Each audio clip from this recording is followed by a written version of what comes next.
பெற்ற மகனை இழந்து கண்ணீர் வடிக்கிற அந்த தாயின் கண்ணீருக்கு என்ன விலை இருக்கிறது என்பதை நீங்கள் எண்ணி பார்க்க வேண்டும். இவ்வளவு ஒரு கொடிய செயலை செய்துவிட்டு அதை திருப்பி திசை மாற்றி எப்பவுமே இப்படித்தான் பலியிடுவார்கள். என் அன்பிற்குரிய சொந்தங்களே, கள்ளக்குறிச்சியிலே கள்ளச்சாராயம் குடிச்சு செத்தார்கள் 61 பேருக்கு மேல். ஒரு வீட்டிற்கு 10 லட்சம் கொடுத்தார்கள். இந்த அரசு என்ன சொல்ல வருகிறது?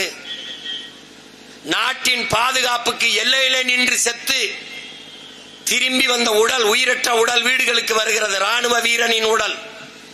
இவர்கள் சென்று மரியாதை செலுத்தியது, இந்த அமைச்சர் பெருமக்கள் போய் பார்த்தது, அந்த வீடுகளுக்கு இவர் கொடுத்த நிதி ஊக்கம், நிதி உதவி ஒன்றும் கிடையாது. ஒன்றுமே கிடையாது.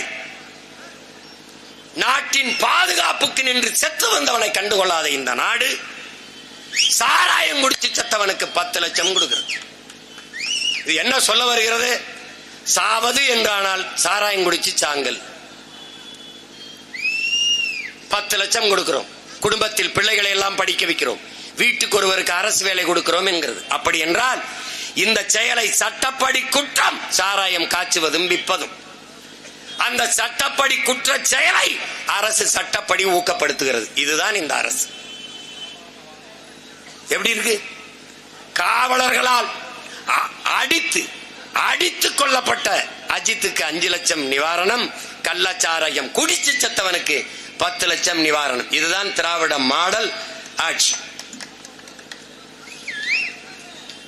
இந்த நாடை எதை நோக்கி நகர்த்துகிறார்கள் என்பதை அறிவார்ந்த தம்பி தங்கிகள்.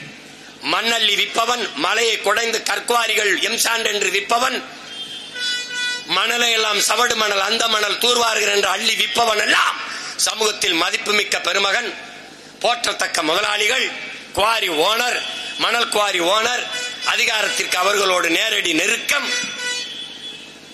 ஆனால் பொய் குற்றச்சாட்டிலே நகையை திருடிவிட்டான் என்பதற்காக உரிய நேர்மையான உண்மையான விசாரணை இல்லாமல் அடித்துக் கொள்வது, இதுதான் இந்த ஆட்சி முறை.